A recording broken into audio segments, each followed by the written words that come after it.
When you learned the chain rule for single variable calculus, one of the next things that you probably covered was implicit differentiation. And that makes sense because implicit differentiation is really just an application of the chain rule.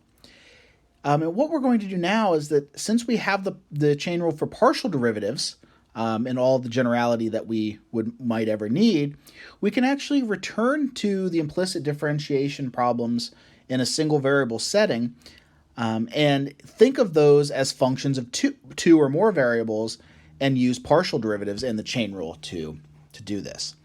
And so here's how we could do that. So let's suppose that we have a function of two variables. It could certainly be more, but we'll look at just the two variable case. And we have the function equal to 0. So this is possible if we have like an equation with x and y in it. We can just move everything to the left side and call that left side a function of x and y. Right? Well, if we have if these two things are equal, then certainly differentiating both sides with respect to a variable x, those derivatives will be equal. So del x of fxy will be equal to del x of 0. And so to differentiate the left-hand side, I use the chain rule of partial derivatives. So the derivative of f of xy with respect to x is simply the derivative of f with respect to x multiplied by dx.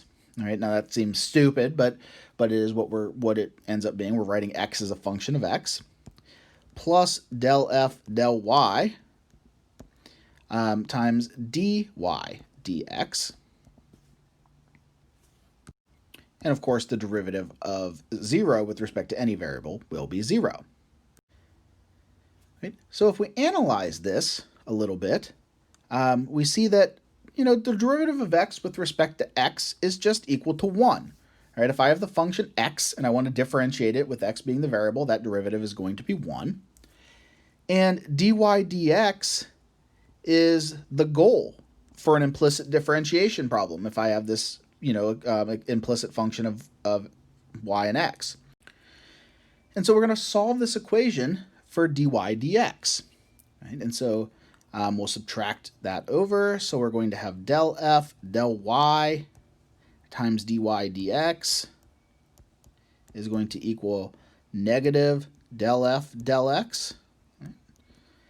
And so dy dx is going to be negative del f del x divided by del f del y. And we can make this notation a little bit less clunky by rewriting the derivatives in terms of the subscript notation. And so this will be negative f sub x over f sub y. Right? And so this gives us a formula for dy dx for an implicit function in terms of the partial derivatives of f with respect to x and y. So let's take a look at an example. So let's say we want to define dy dx if x and y are defined by the equation x cubed minus y squared equals sine of xy. Now, I'd encourage you, if you want, to try doing this with implicit differentiation from the Calc 1 point of view. It's not terribly difficult, although you do have a chain rule and a product rule on the right-hand side that can be a little tricky if you haven't thought about these things in a while. But what we're going to try to do here is show you that this can be computed much easier using partial derivatives than it would be in using just single derivatives from Calculus 1. So the first thing and the most important step here is I need to write this as a function of xy equals 0. And so I need to rewrite this equation so that it's x cubed minus y squared minus sine of xy equal to 0. And this is going to be my function f of xy. All right, remember in the little calculation we just computed, we had f of xy equal to 0. So if the original equation does not equal 0, we have to have one of the sides equal to 0. So just move things around. All right. Well, dy dx, we just saw, is negative f sub x over f sub y. Right? And so we just have to compute the derivative of this function with respect to x and y. And so with respect to x, the derivative is going to be 3x squared. The second term will be 0. And then we will have negative cosine of xy. And then the derivative of xy with respect to x is y. So I'll put the y out front. So the numerator of this is going to be 3x squared minus y cosine xy. The denominator is f sub y. So we're going to have negative 2y minus x cosine of xy.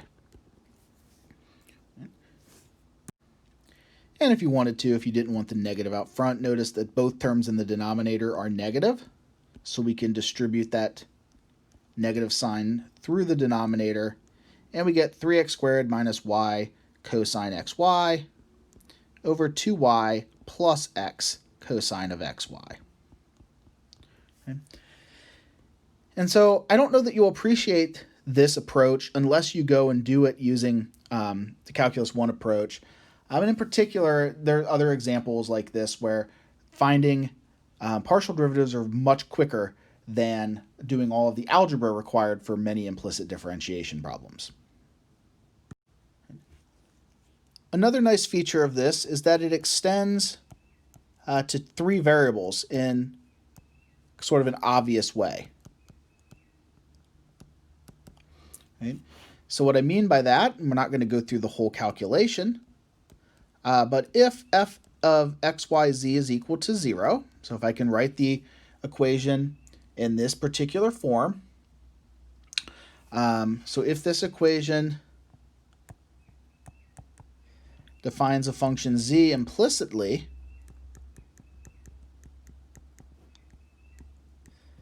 as a function of x and y,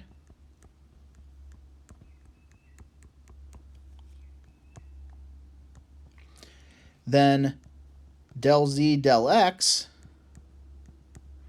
will be negative f sub x over f sub z, and del z del y will be negative f of sub y over f sub z. Right? So these are very similar implicit differentiation formulas. So if we want to write the derivative, if we want to find the derivative of z with respect to either x and y, but we can't write our function explicitly in the form z equals a function of just x and y, we can use the partials fx, fy, fz to compute these partial derivatives. So we'll look at the following example. So I'm going to define z implicitly as a function of x and y by the equation x squared y minus xz cubed is going to equal xyz. And what we want to do here is we want to find del z del x and del z del y. Right, the partial derivatives of z with respect to x and y, respectively. Right. All right, well, the first thing I need to do, just like in the previous example, is to get this as a function or as an equation where one side is 0. So I'm going to subtract the right side. So we're going to subtract xyz from both sides.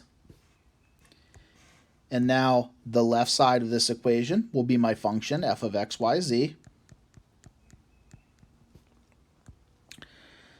Right.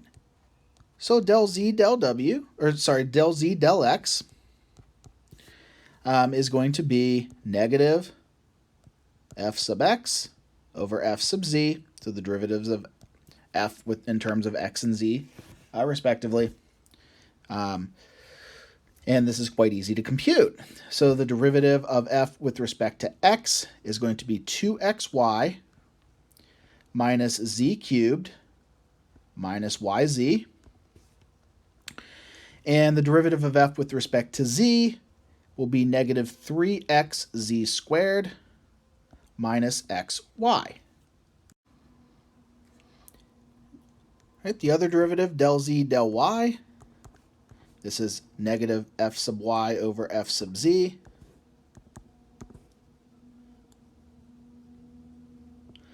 And I'm going to go ahead and do f sub z because we just computed that and that hasn't changed. So it's going to be negative 3xz squared minus xy. So the only thing new we have to compute here is the derivative of f with respect to y. And that looks like it should be x squared minus xz. Right?